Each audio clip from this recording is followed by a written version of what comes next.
to Toyota Time with Timmy the Toolman and Sean. Today we have returning special guest Vincent.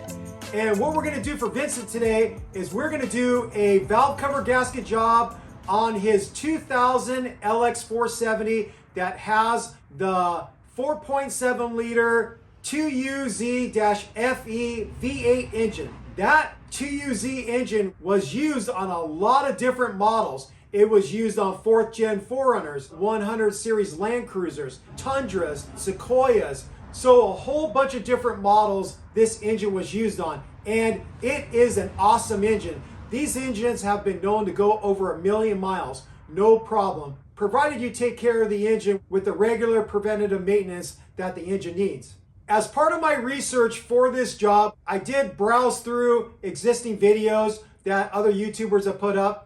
Some of them are pretty good, some of them aren't so good, but what I will tell you, what we're gonna do for you is we're gonna do a true step-by-step tutorial for you so you're not gonna get lost. We're gonna show you everything. You obviously have choices of which video you use for this job. If you are an experienced DIY mechanic or an experienced paid mechanic and you just need an overview of what is necessary for this job, maybe one of those shorter videos will be enough for you. But if you are newer to turning wrenches or you're newer to this 2UZ engine, our video is going to show you everything you need to be successful with this job. Before we get out to the truck, let me show you all the parts that Vincent bought. We have the 8 spark plug tube seals. They look like this. We have all the bolts and the washers that go with them for the valve covers. This is what they look like. We have the 2 valve cover gaskets. Here's the part number. We have a PCV valve and a grommet. He's actually got 2 grommets. You only need 1. And I don't have the part number yet for this. It's not on the package, but I will have the complete list of parts listed in the video description, and I will provide the part number for both of these. You're gonna need some Toyota Black 103 FIPG, and we'll show you where you need to apply that in the video. And now here's some optional things. Vincent decided to buy all new coil packs because when they bought the vehicle, the coil packs that were in there were aftermarket ones. Aftermarket ones can work just fine, but Vincent feels better running the OEM coil packs, so he's choosing to replace all 8 of them. Finally, there's this foam ventilation cover that goes over one of the ventilation hoses to protect it, and we're gonna replace that as well. But generally, this stuff over here isn't usually what you would be replacing on a valve cover gasket job. Usually you're only going to be replacing a coil pack if you discovered you got a misfire and the misfire is being caused by a bad coil pack. And then something like this is generally reusable, but the foam could be deteriorated and it might be something you might want to replace. One other thing that isn't on top of my toolbox is spark plugs. And that's not necessarily part of a valve cover gasket job, but it is an associated thing that you could replace at the same time if it's been a while since you replaced your spark plugs and they are due for replacement. So we will put the part number for the spark plugs in the video description. All right, you've seen all the parts necessary for the job. Now let's get out to the truck and get started. For a job like this, to access the valve covers, you're basically going to take everything off the top of the engine that gets in the way of you removing the bolts and being able to have an easy time to pull the valve cover out. So I'm going to be showing you everything I'm going to be disconnecting, and some of it might seem excessive, but there's a method to my madness, because if you have obstructions, especially when it's time to get the valve cover back in, if you have a bunch of junk in your way, that stuff can end up hooking the gasket and folding it under, and then your repair is just going to be a total loss. So you want to remove enough stuff to where you can easily get that valve cover back on top of the head without disturbing the gasket. And that's my goal, to make it as easy as possible for you to be able to get that valve cover off the head and to be able to get it back on the head. The first thing I'm gonna be removing is this decorative cover that has the Lexus symbol and the V8 symbol on it. Before we get started, I want to share an organizational thing I do on most auto mechanic jobs, and that's bagging the fasteners as I take them off the engine and labeling what those fasteners are. As I label what a bag of fasteners is, I put it in the tray here. and then I lay them in succession as I'm doing the job. And then now when I get ready to put the engine back together, I grab the bags from this end and then I work my way back and I have my logical order of putting the engine back together. So this is a helpful thing to do. You just have to have a Sharpie and a bunch of these Ziploc bags and you'll never have a bolt or nut that you don't know where the hell it goes.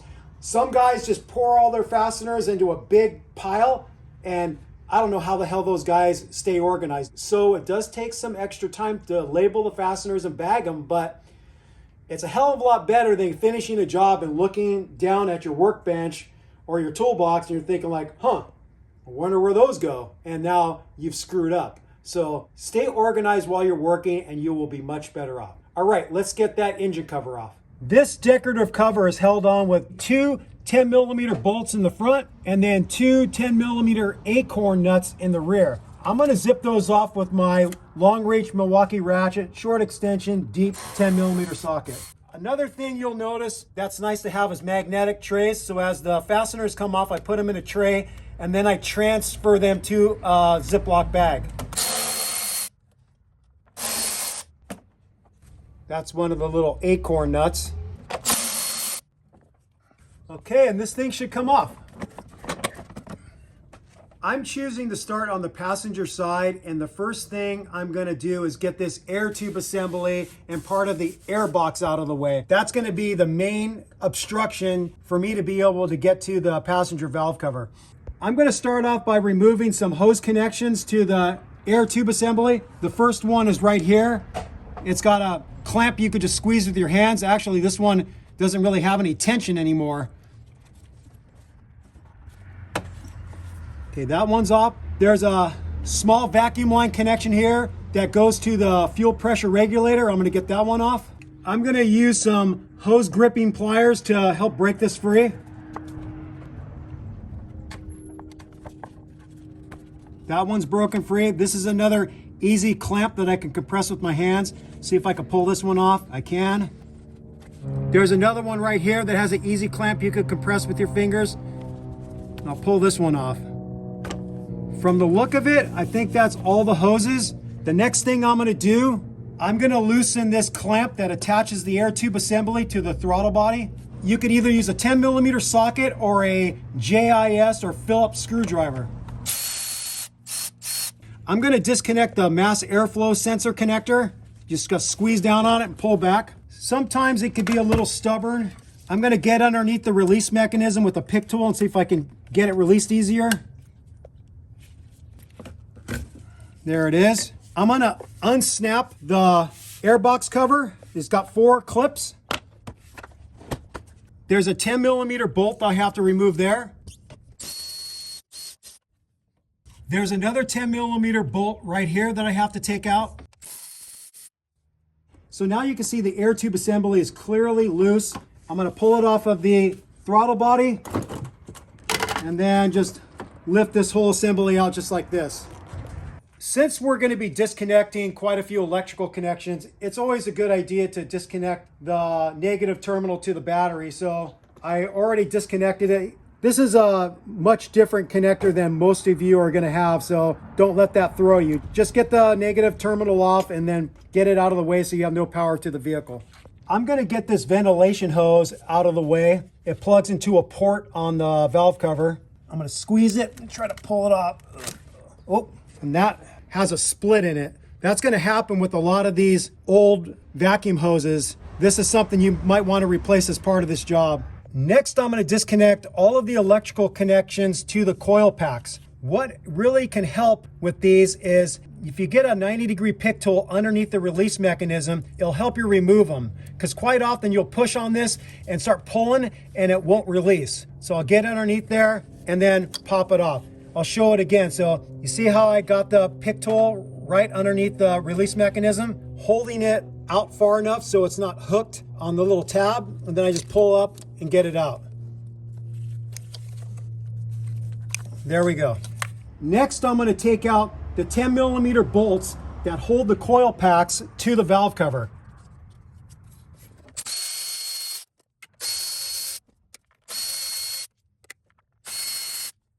and then you could just simply pull the coil packs out. We've got all the coil packs out. Now I'm looking for other things that are going to hinder me from getting the valve cover out. This hose is going to get in the way, so I'm going to disconnect this. There's a little ratcheting type of clamp here. I'm going to remove that, and then I'm just going to pull this over towards the air box and get it out of my way. This harness connection that goes down on the passenger side of the engine, this is going to get in our way too. So I want to create the maximum amount of movement in this as possible. There is a harness connection right here that slides off of a metal bracket. There's a little release mechanism that you have to pull towards the front of the engine, and then you could slide this off. And I'll try to see if I can get a shot of this. There's a lot of oil on here. Let me clean it off a little bit. So if you get underneath it with a pick tool and pull towards the front of the engine, that releases the tab, and then you could slide it off of that metal post. I'm gonna disconnect some connectors up here and hopefully get more movement out of this wiring harness. There's two connectors right here I'm gonna disconnect. The release mechanism was on the top there, and then this one, you have to push towards the top. It faces a little bit towards the rear. So we got a lot more movement there. I'm gonna start disconnecting the fuel injector connectors. So these connectors might fight you a little bit, but you just have to be persistent. So I was struggling with these, and I usually don't like resorting to tools because you could crack the connector, but Vincent's doing pretty damn good. He's using like a 45-degree needle nose pliers. He's squeezing the release mechanism and then able to get the sucker off. So he's a lot better at it than I am. There's an engine harness connection right here. I'm gonna get loose by removing this 10mm bolt. There's a harness connection on the firewall. I'm gonna lift up this black tab and slide it off. We've got much better movement. You can see now how much movement we have. I would like to get a little bit more on the back side, so I think I'm gonna jump over to the driver's side and see if there's another similar bolt I can remove, and then be able to get this harness even further out of the way. There's another one down here, more on the driver's side. I don't know if you guys could see that, but I'll go in with my extension and socket and get on there, and it's right there. Okay, I've got it loose, and I think this is gonna be one of those ones where you could easily drop it. I have a telescoping magnet, and I'm gonna grab that bolt. So you can see now I have a lot more movement of this harness, and now I'm pretty happy with that. Nothing is really gonna get in the way of me removing the valve cover, and more importantly, when I'm coming back in, I'm not gonna hook the new valve cover gasket on anything that's gonna displace it. So now I'm gonna remove all the 10mm bolts that hold the valve cover to the passenger side head. Unless I counted wrong, it looks like there's 9 10mm bolts that holds the valve cover to the head. The bolt is gonna come with the washer. You might find that the washer is stuck to the valve cover, and that's fine. You could just knock them off later with a screwdriver. There's one on the very front here.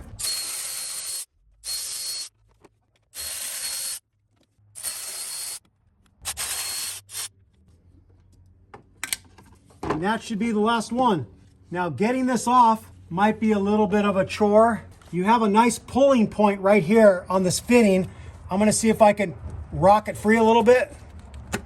Yeah, other videos I saw, people were struggling with this, but maybe the valve cover was just on there tighter, or maybe they're just kind of weak guys. But anyways, I got it loose.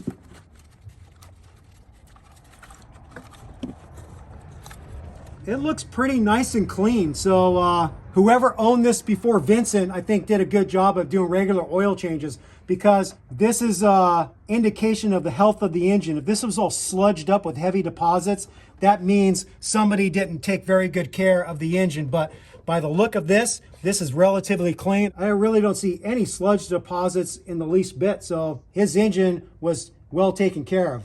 At the back of each head, there's 2 half moons that are affixed with form-in-place gasket. I'll zoom in, get a better shot.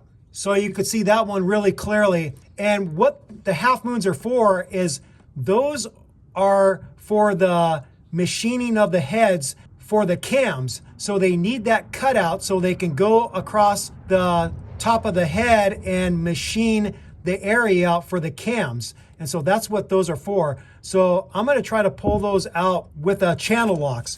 And then the other one is right there. So I'm grabbing onto it with channel locks and I'm gonna try to pull it up. And that came out pretty damn easy. Wasn't in there too bad. I'll try to get the other one out too. There it is.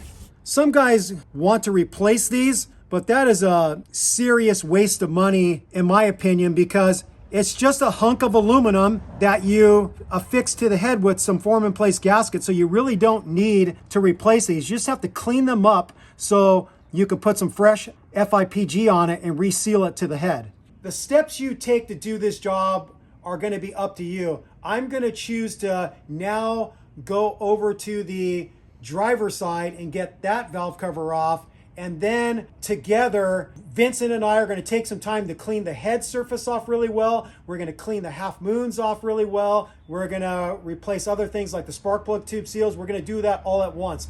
You could just go ahead and now work on cleaning up the head and the valve cover and get that one on now. Or you can do what we're going to do and go to the next step, which is take the driver's side valve cover off. So let's go to the driver's side. You're going to notice on this driver's side, there's a whole lot more going on. There's a lot more stuff in our way. There's not going to be really any rhyme or reason how I go about this. I just know I want to get the maximum amount of stuff out of my way. So I'm just going to start disconnecting stuff. The first one I'm going to disconnect is this hose that goes to, it looks almost like a PCV valve. I'm going to compress this clamp and try to pull it off. Okay, that's loose. I don't know if I could pull it off of here too. Let me see. There we go. If you want to remember how something goes back together, you could use a marking system. So I'm just going to put a white paint mark here and a white paint mark on there. So I know this side of the hose goes to the nipple here on the intake manifold. I'm going to disconnect this hose right here. I'm not sure exactly what that is, but it doesn't matter. Then disconnect it. And then it snaps into a clip here. And I'm going to feed this over towards the driver's side fender here and get it out of the way. There's another hose connection here, and I did mark this with a white paint mark because there's another similar diameter hose over here that I could confuse it with. So I'm gonna move that clamp back, and that one's disconnected. There's another one back here that I labeled red.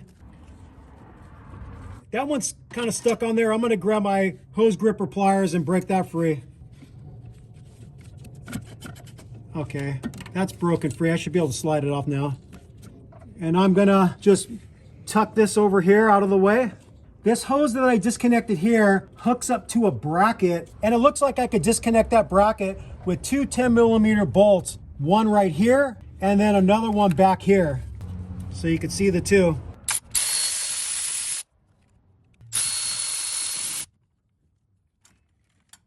There's a harness connection to the bracket I just removed. I can lift up on this and pull that out. There we go. I'll just fold this over onto this side too. There's a ground strap connection to this engine lift point that I'm gonna zip out. This is a 10mm also. And if you look at this ground strap, it's got a cutout, so you don't have to take the bolt out all the way, just have to loosen it. So I'm just gonna keep that bolt there. That ground strap has a wiring clip here, and the way you get these out is you lift up on each side. It's got some ratchets on there, and you can get it out. And I think what I'm gonna do is just leave that clip there so I don't lose it, and then now you could say this is out of the way.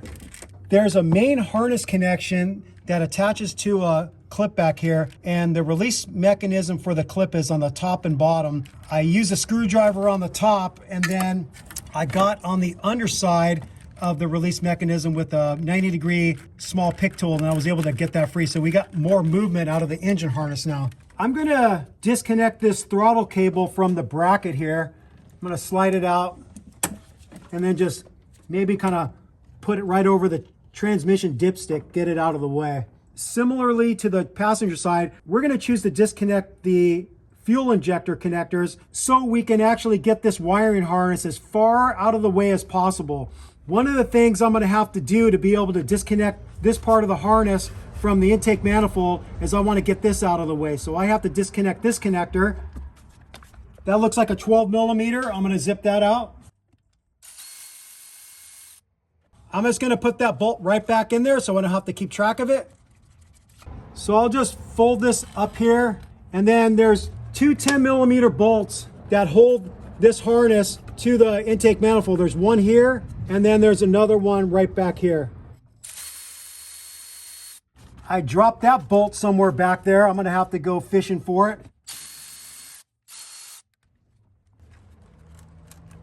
Now I'm going to disconnect the coil pack connectors using the same technique with the pick tool.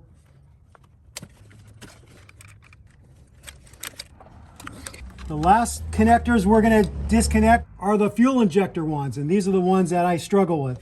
I'll try for a second here, and then I'll maybe just switch to letting Vincent get them. Okay. Not bad.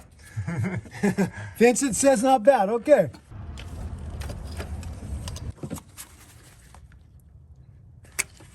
This fuel connection goes right over the top of the valve cover, and I really like to get it out of the way. It connects up to a fitting for the fuel pressure regulator, and this side I don't think is meant to be disconnected. It doesn't even have a clamp on there, so I'm not going to mess with that. The easier side to mess with is right here. There's a clip that you can push in, release, and you can pull this off. Right now the fuel has pressure on it, and we want to relieve some of that pressure. One thing I learned a while back is if you simply take off the gas cap and let it sit for a while, it will depressurize the system enough to where when you disconnect a fuel connection, it's not going to shoot fuel all over the place. So I'm going to disconnect the gas cap. And just by taking off the gas cap, I could hear the pressure release. So we're just going to let that sit there for a second. While we're letting the fuel system depressurize, I'm going to get the coil packs out. For this side, I'm going to use a wobble extension. And if you don't know what a wobble extension is, it just allows for a little bit of articulation of the socket for situations where you can't get a super straight shot onto the bolt or nut you're trying to remove.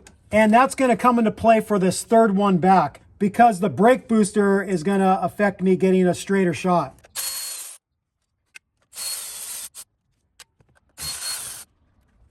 This last one back here, I'm not going to try to get it out with the gun. I'm just going to use a 1/4 inch ratchet with a 10 millimeter socket.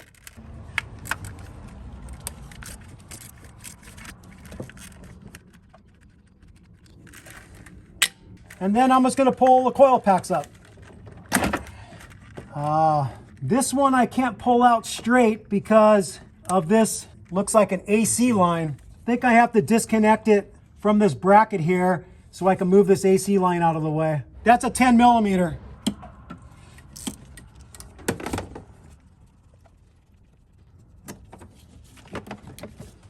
Let's see if I can manipulate it enough to get it out. Yep. If you just turn the coil pack in this direction with the electrical connector facing the front of the vehicle, you can slip it out.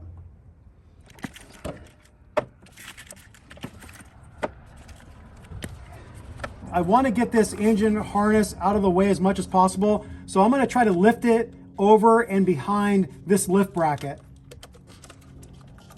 Okay, that's working.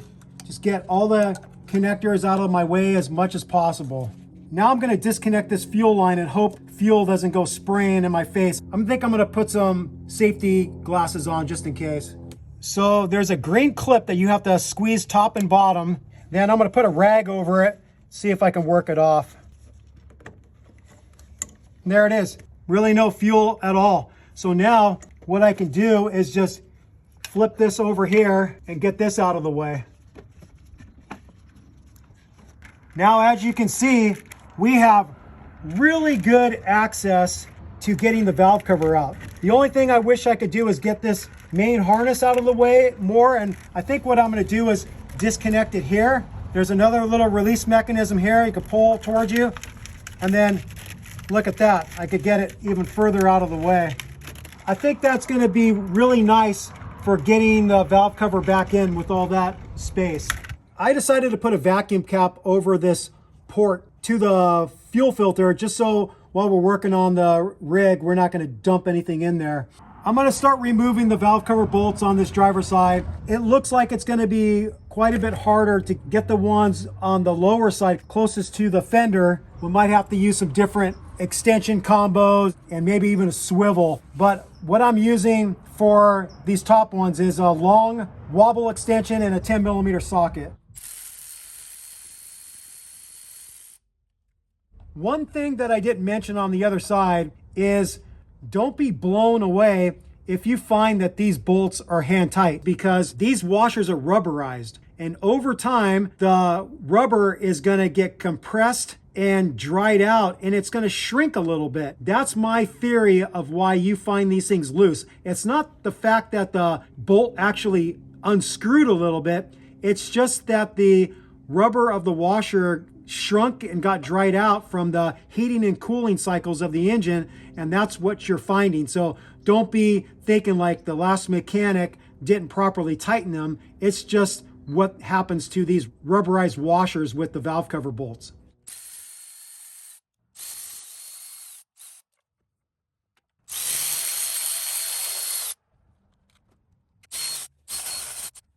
For these lower bolts, I'm choosing to get them out with my 1/4" ratchet. I have a short 1/4" extension with a short 10mm socket, and I could get right underneath this AC line.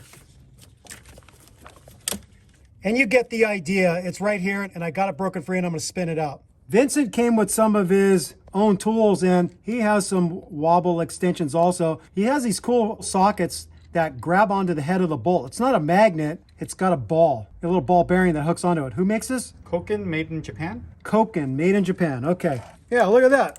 So it stays pretty good. I think if he shook it violently enough, it will fall out, but it's pretty cool. I got the very back bolt out with my little Milwaukee M12 ratchet and a deep 10mm socket. I was able to get in there. And I bet you I could probably get in there for the other ones too. Yeah, so this might have worked out pretty good to zip out all those. So now I'm gonna break free this one. This is a nice handle to be able to rock it back and forth and try to break it free.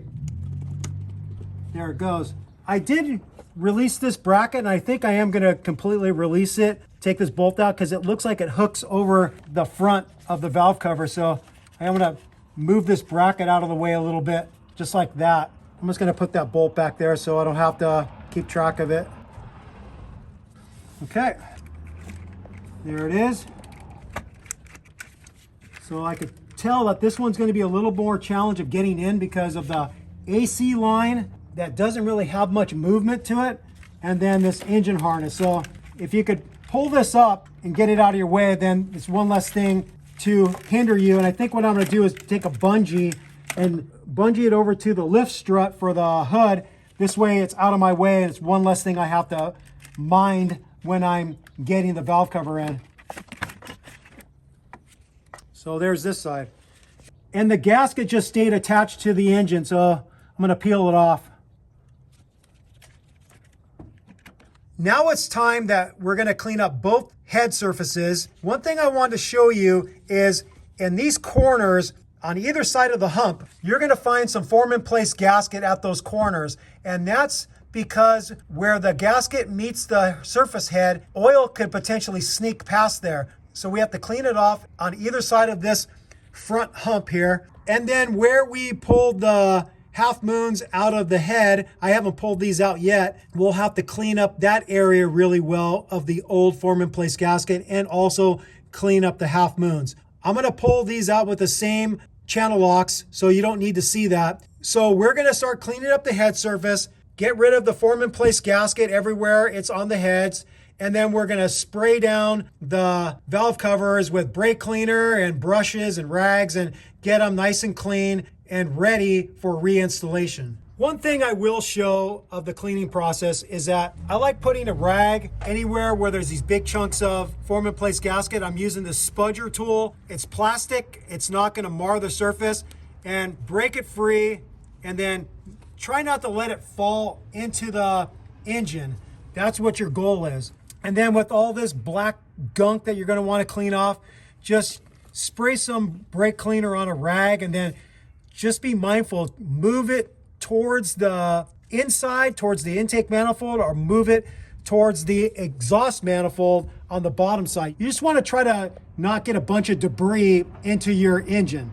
Another tool that I like is plastic razor blades. This will be good for cleaning out the areas of the half moon, because anytime you use a metal scraper, you run the risk of gouging the soft aluminum. So this is another little tool that I like to use to be able to scrape the form in place gasket out of those half moon areas. In addition to the spudger tool that I showed you and the plastic razor blade tool, a couple other things I use to clean up parts for the valve covers is a brass brush, and then I have this very fine Scotch-Brite pad. To clean up the half moons, I use the brass brush, I used the Scotch-Brite pad, and then I also used the Scotch-Brite pad in some of the corners where it was harder to get in there. And I also used the Scotch-Brite pad in the half moon areas of the heads to get it clean. You don't have to worry too much about how much material this is removing because it's very fine. It's mostly just going to take the gunk off the surface. You just wouldn't want to be sitting there scrubbing for hours, but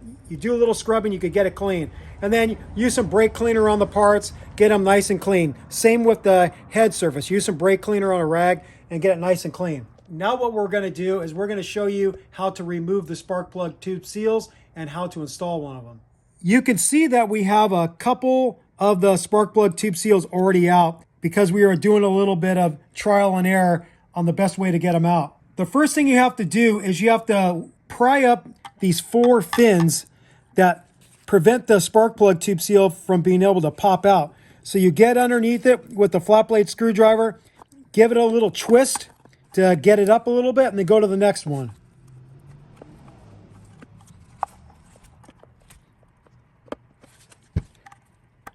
And then I switch to a needle nose pliers and I grab the tab and I bend it outward. You do that with all 4.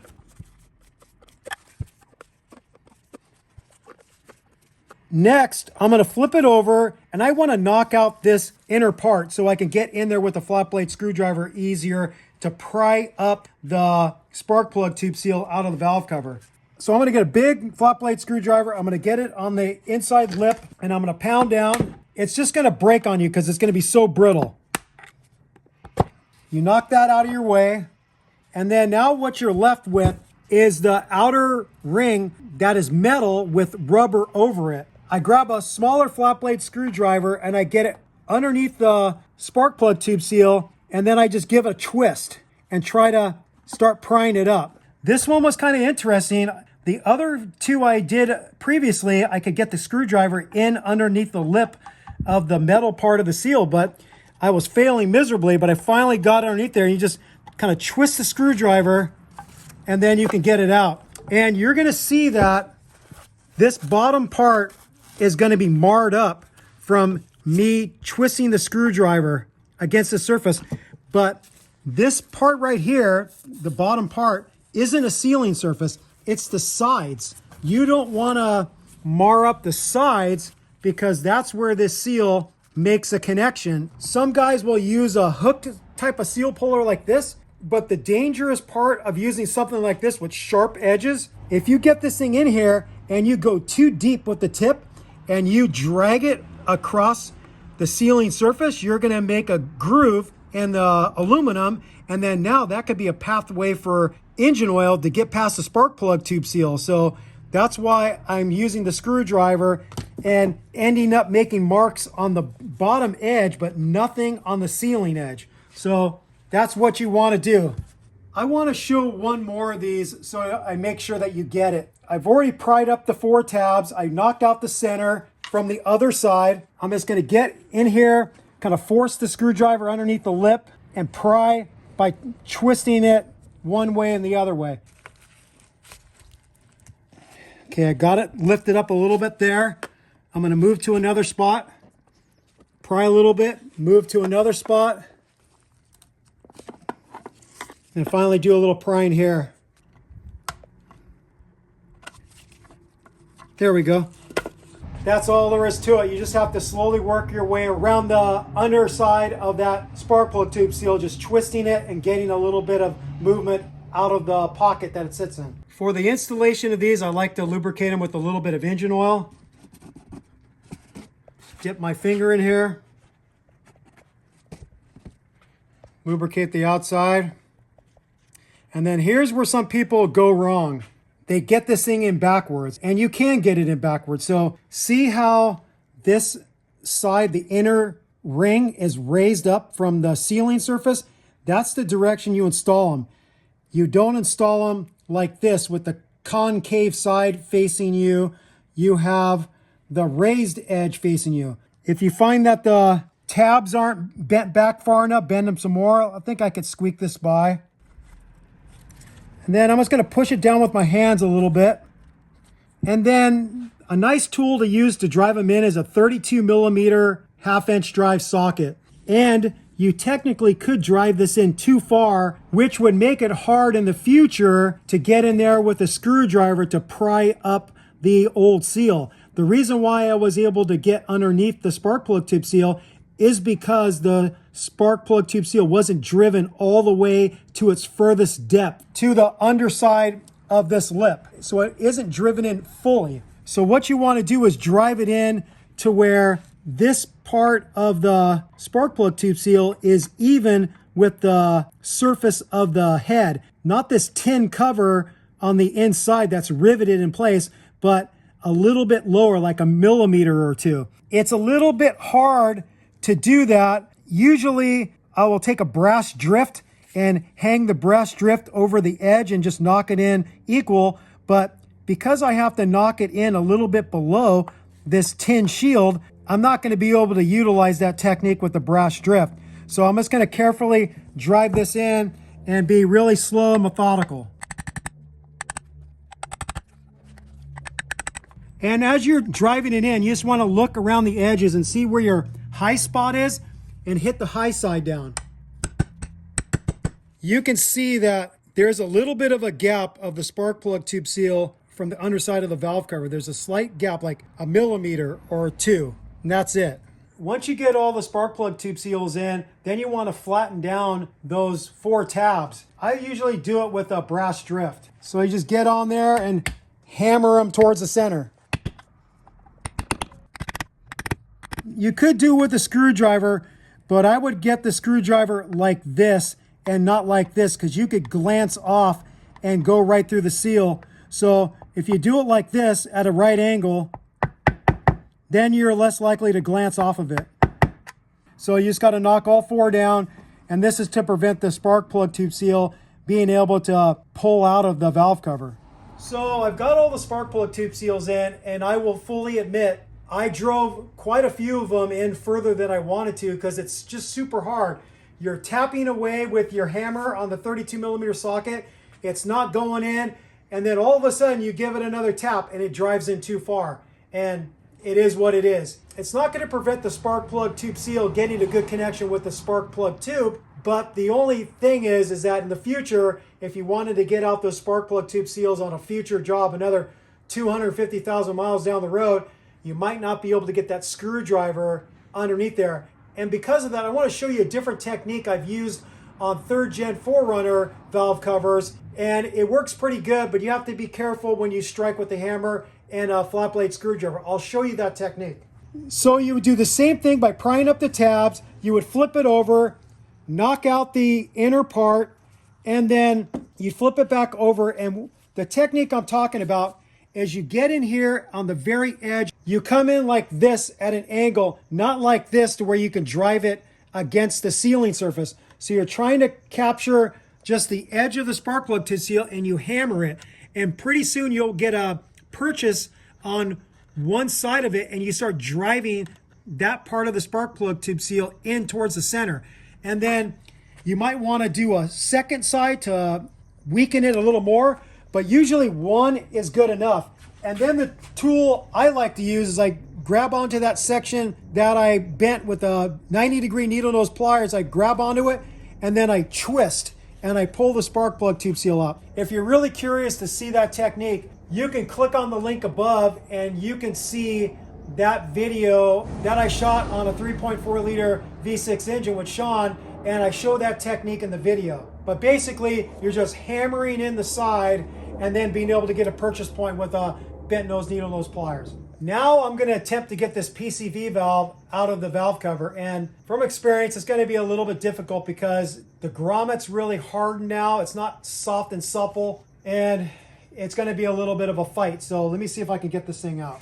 I think I'm going to grab onto it with a pair of channel locks and see if I can pull it out.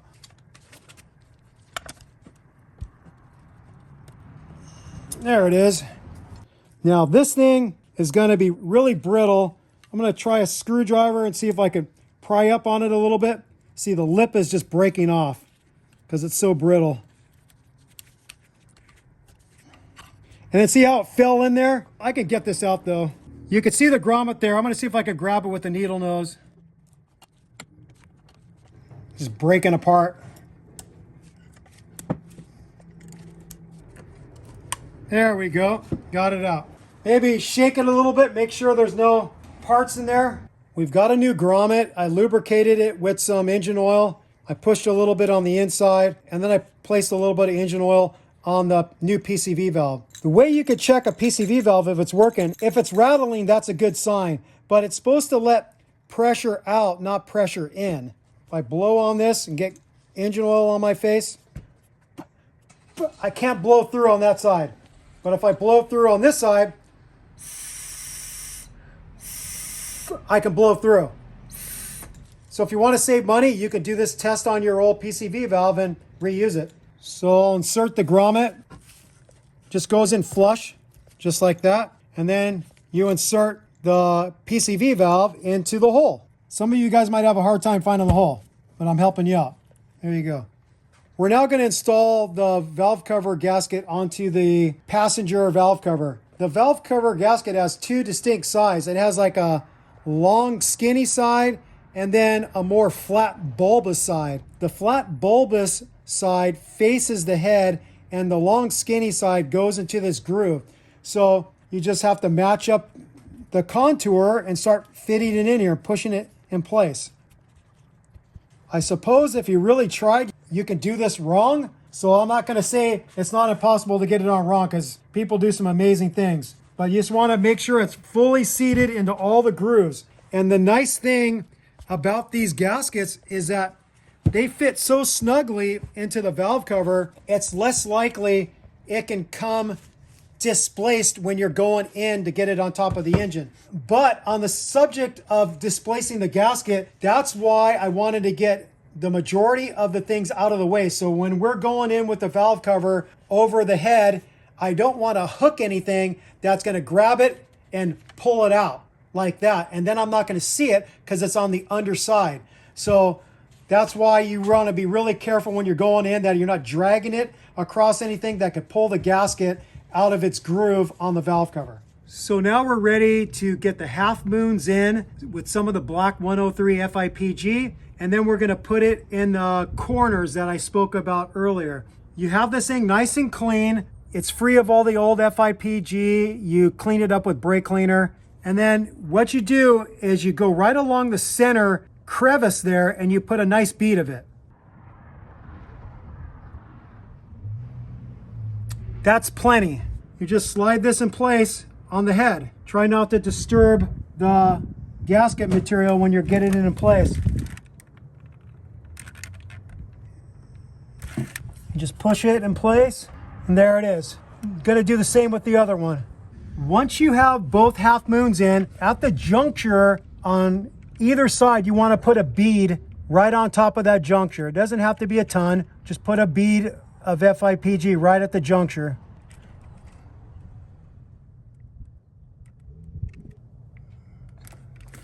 And then we're going to do the corners here. So I'm going to put some right here. And I'm just going to wrap it around like I saw the other one. Just kind of make an L. This one is going to be a little harder. And there we go. Now we're ready to get the valve cover on top of the engine. To have an easier time of the spark plug tube seals going over the spark plug tubes, I use a little bit of engine oil. So let's get a little bit on my finger and I just finger bang this thing a little bit on the inside. Just get some engine oil on the inside of each one. I'll put a little bit on the actual spark plug tubes also. So you can see I have a bungee cord pulling the harness over towards the hood lift strut to get it out of my way. And I'm gonna lean over the engine here and guide this in carefully. Try not to hit the gasket against anything that could hook it. And this frickin' AC thing is gonna be the one thing that's gonna get in my way a little bit.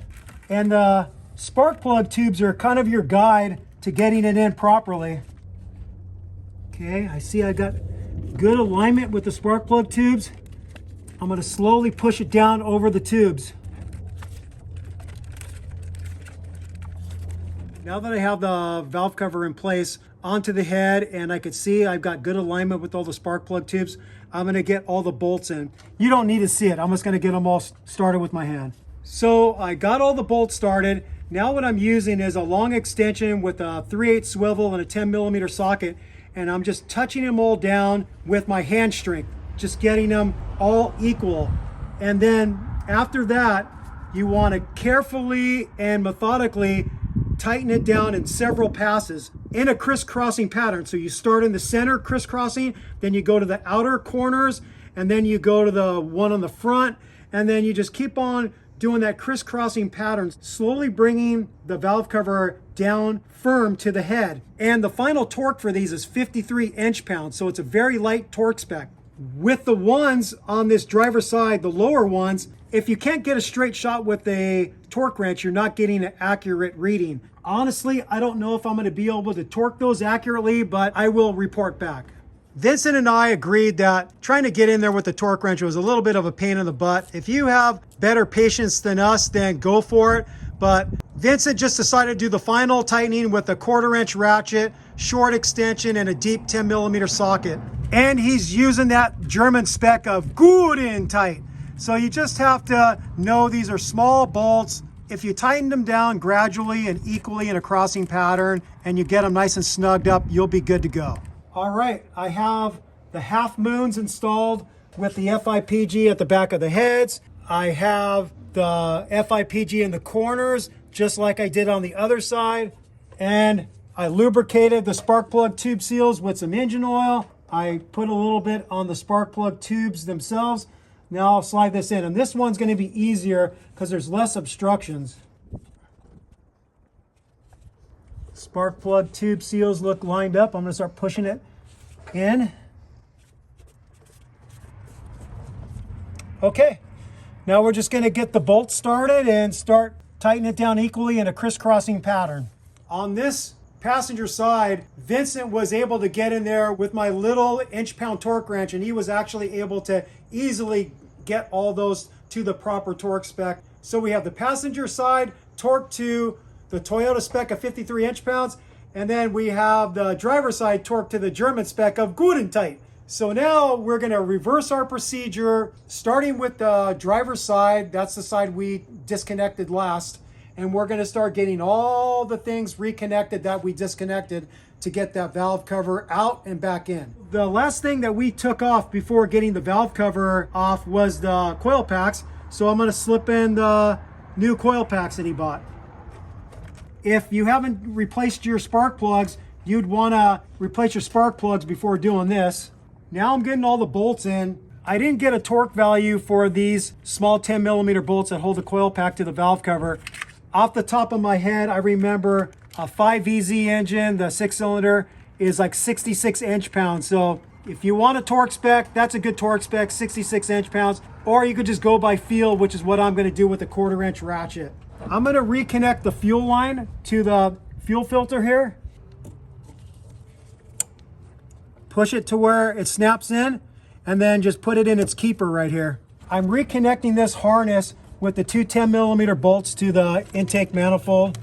I'm just gonna go by feel for these two with the same 1/4 inch ratchet. Okay, those are tight. I'm gonna reconnect this sensor to the intake manifold.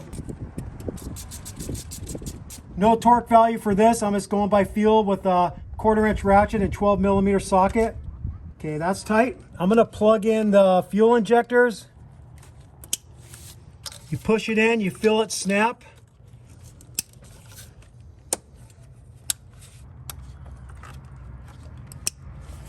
Okay, all the ejectors are reconnected. I'm gonna reconnect this connector right here. I'm gonna reconnect the coil packs.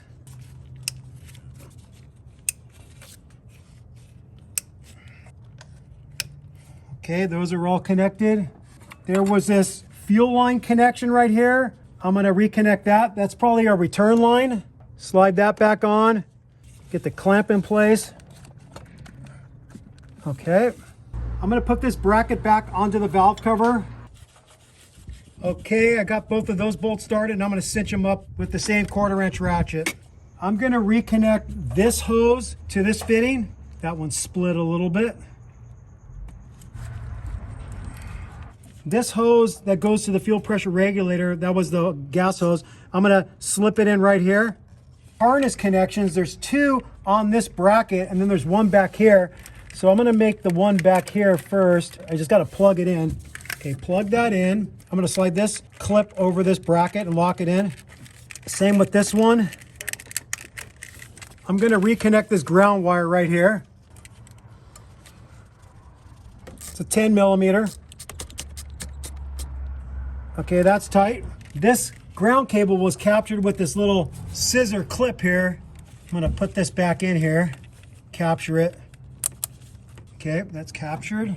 I did loosen this AC bracket right here, so I'm gonna retighten this. That's tight. I'm gonna bring this back over, connect this.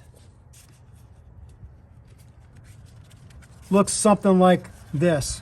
Oh, I do remember there was a main wiring harness, 10 millimeter bolt that holds the harness to the back of the engine, so I have to get that one in place, and that one might be fun to get it back in. I got both of those 10 millimeter bolts attaching the main engine wiring harness to the back of the engine. This one on the driver's side was really hard. I had to lean way on top of the engine to see what I was doing, but I got it. And then the passenger side one is really easy to get. Vincent got a new ventilation hose for this. He did have it in his kit. And this is the one that goes from the valve cover here and goes over to here. And so here's the part number for that. I got to transfer the hose clamps over. He didn't get those. And then we'll slip this sucker in place. And then it goes over the PCV valve that we replaced. And that piece of foam, he replaced that also. Okay. That's in place. On this side, we did the same thing. We've got all 4 coil packs installed, tightened up the 10 millimeter bolts to feel. We made the electrical connections to the coil packs. We made the electrical connections to the 4 fuel injectors on this side. We made these 2 electrical connections that plug into this coolant pipe at the front. And we see some clips here that are broken. If yours aren't broken, then reattach them, but they broke. I'm gonna reconnect this main wiring harness to this clip right here. There was this ventilation tube that connects up to the nipple on the passenger valve cover, and Vincent did get this hose too. Here's the part number. And the same thing, we have to transfer over the clamps. So I'm just gonna slide this sucker on here. So now we're gonna get the air tube assembly in.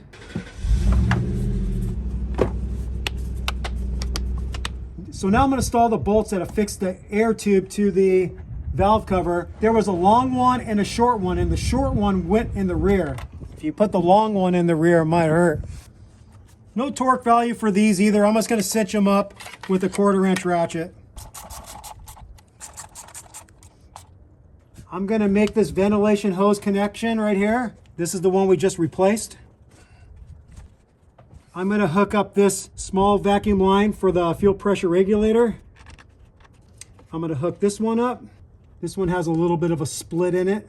If you find a split in it, I would recommend replacing it because you might get a vacuum leak. We're going to cinch up these clamps that attach the air tube to the throttle body and to the air box. We never loosened this one, but it was already loose. Somebody forgot to tighten it.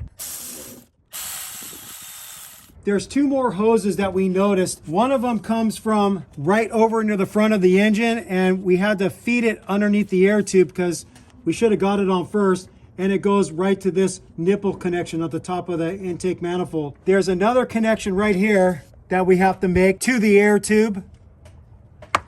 And before we get the decorative cover on, we're just going to do a once over. We're each going to look on both sides of the engine, just make sure we're not forgetting anything. I noticed the mass airflow sensor wasn't connected. I need to connect that. And I think that's it. We've looked on both sides of the engine. Everything looks good. We're going to get the decorative cover in place. We got the decorative cover on and we're just securing it with the 2 nuts and the 2 bolts. And we're going to use that German spec of good and tight to tighten them down. Make sure you put your gasket back on.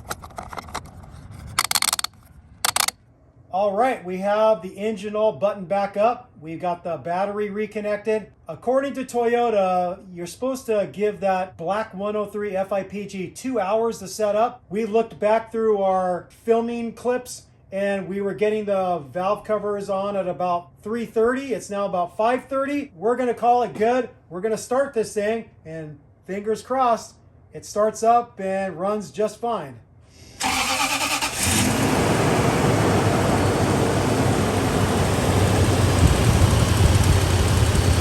All right. We're just gonna let this thing warm up and we're gonna be looking for any crazy oil leaks or gas leaks, that sort of thing.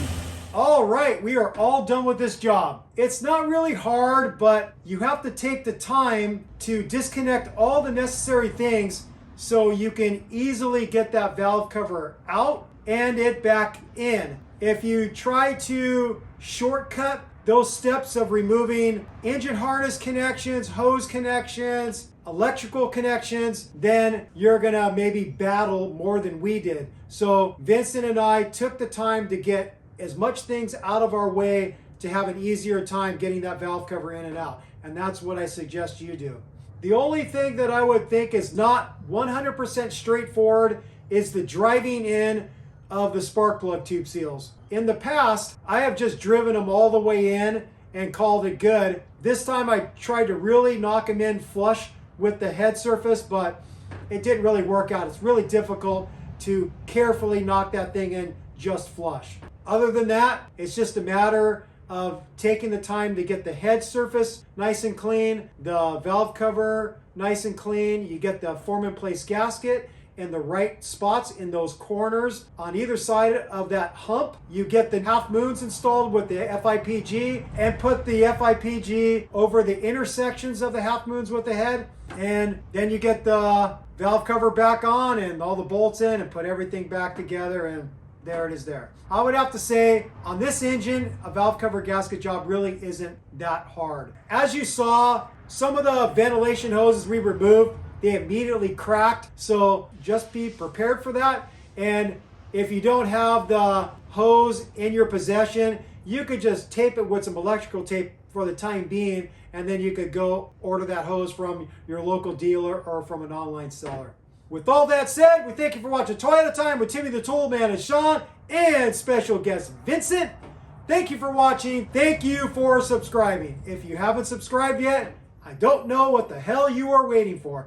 Click on that subscribe button and also click on that notification bell if you'd like to be notified when we put up new content on our channel, which we are always putting up helpful and sick mods kind of content. So don't miss out. Peace out. Happy wrenching. Bye-bye.